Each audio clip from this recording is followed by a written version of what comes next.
పూలను పట్టించుకోడత్తా నీ కొడుకు మట్టి వెంటనే పట్టించుకోలేదా నా కొడుకు కోరి కోరి కొత్త పళ్ళు కొన్నామంటే పళ్ళు కొనడత్తా నీ కొడుకు పళ్ళు అంటే పొద్దు పోతానేమో అని మళ్ళొచ్చి కొట్టన్నాడే కొడుకు పళ్ళు కొట్టలేడే పళ్ళు ముట్టలేడే పాడమంటే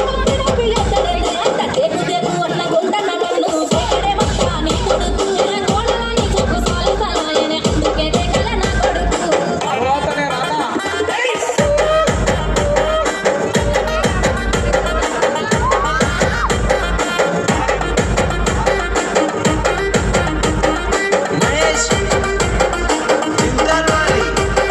గుడిసెలుండగా గుల్లనియమంటే లొల్లి చెట్టాడత్తా నీ కొడుకు